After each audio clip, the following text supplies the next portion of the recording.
Good evening and welcome to tonight's meeting of Climate One, hosted by the Commonwealth Club Silicon Valley. My name is Greg Dalton, the founder of Climate One.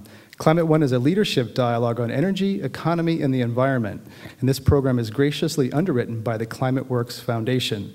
It's my pleasure to introduce Tim Flannery, chairman of the Copenhagen Climate Council and author of Now or Never: Why We Must Act Now to End Climate Change and Create a Sustainable Future. Dr. Flannery is an internationally acclaimed scientist, explorer, and conservationist.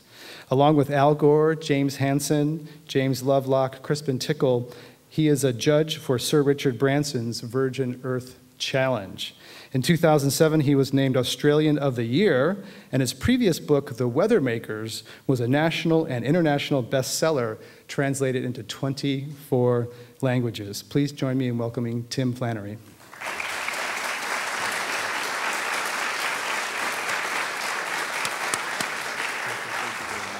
That's great. Thank you very much for that, and thank you all for being here this evening. I must say, hearing that list of forthcoming speakers, I feel a bit humbled. Andre Agassi, I don't know whether I can compete against that, but anyway. But look, I think tonight is, it is an important occasion in a sense, in that we are at a particular moment in history where within a few months we will have some sense at least about what this new climate treaty will be like. We may not have all the answers at Copenhagen, but I think that we will have some sense. And of course, what is decided at Copenhagen and through the months following that will have a profound impact, I think, upon our lives and upon the future of the planet. If we fail to agree and greenhouse gases continue to build up in our atmosphere, through the early decades of this century, 10 million years from now, people will be able to read about it in the rocks. It's that profound an impact upon the world that we live in. And in some ways, that's why I chose the title for this book. I know it sounds a little bit dramatic, calling it Now or Never. In fact, it's a bit of inflation to call it a book, to be honest with you. It's pretty slender. It's more like a 19th century tract.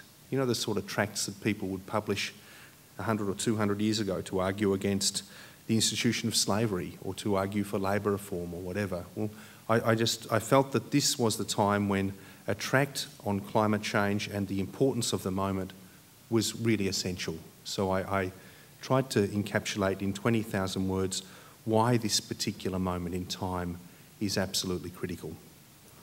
As chair of the Copenhagen Climate Council, I've been following the international negotiations fairly closely, and we've been trying to move our business group and scientists and policy people, trying to strengthen the Danish government in their position of holding the bully pulpit through those negotiations, and also to move our governments ahead and to give them confidence that the voice of business is really on the side of brokering a global treaty.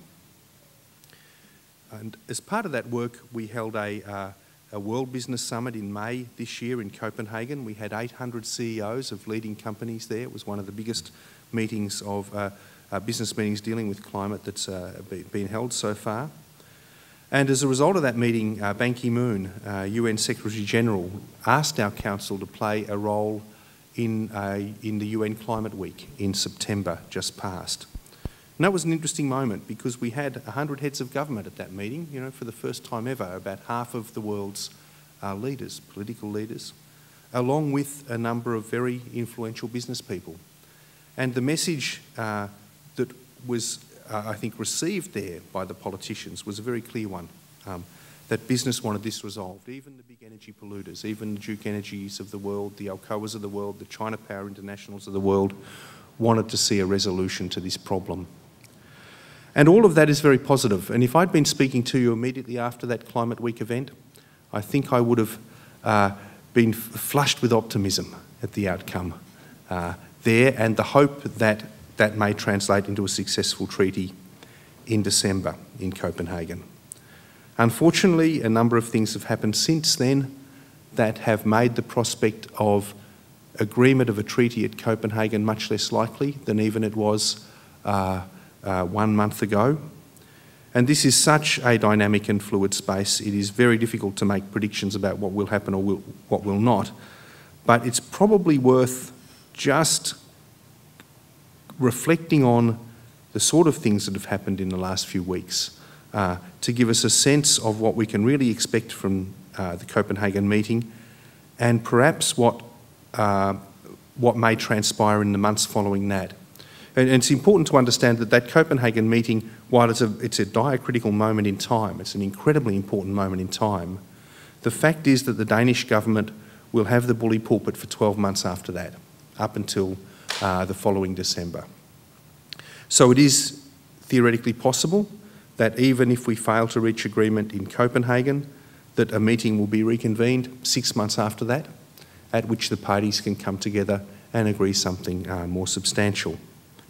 So that's why I've been working for the last 3 years on these negotiations and trying to strengthen the Danish government and trying to get other governments, such as the Australian government, New Zealand government, and so forth, Chinese government, to recognise the importance of these negotiations. I wish I could report more progress, but as I say, it all hangs in the balance at the moment.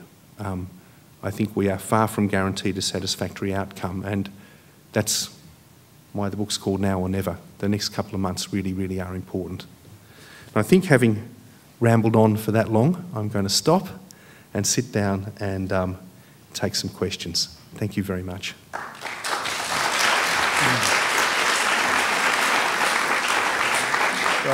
You suggest we're between a tipping point and a point of no return regarding the concentration of greenhouse gases. Where does that leave us? And a related question is, what do you think should be the target level? Do you agree with Dr. James Hansen that 350 should be the target? We're now at 390. Sure.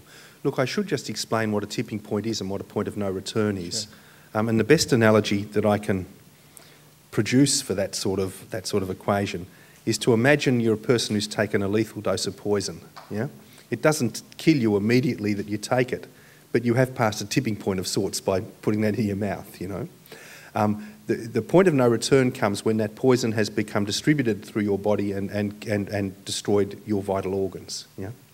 And the climate system's a bit the same. You know, we reached the tipping point when we produced enough greenhouse gas to potentially heat the world to a point where the climate system would just continue progressing towards an ice-free planet no matter what we did.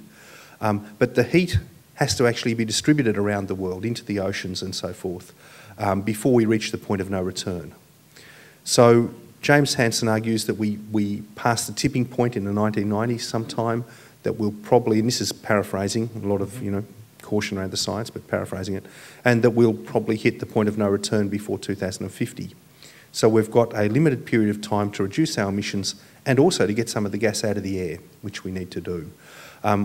If 350 parts per million is where we need to get back down to, we have got a titanic job ahead of us. It's not an impossible job, but it is just huge. And to give you a sense of how big that job is, we would have to decommission or retrofit every coal-fired power plant, conventional coal-fired power plant on the planet by 2030 to achieve it.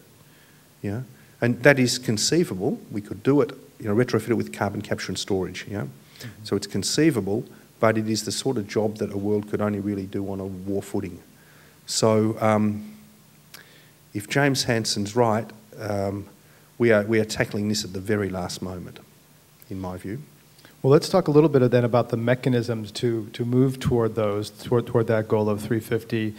You write that the G20 group is more inclusive than the G8, and therefore better positioned to broker a global climate deal. And do you think that maybe the G20 might be the forum if the UN process is kind of grinding down and a stalemate? Might the rich countries kind of take the ball? And you seem to be optimistic about the G20. Yeah, look, I am. I think that the economic downturn did us a couple of favours. I know it's been horrendous, but it actually did us two favours. One is it actually reduced emissions by about 3%, something on that order, which bought us a little bit of time. It's the worst possible way to solve the climate problem, by putting people out of work, but that's what the world did.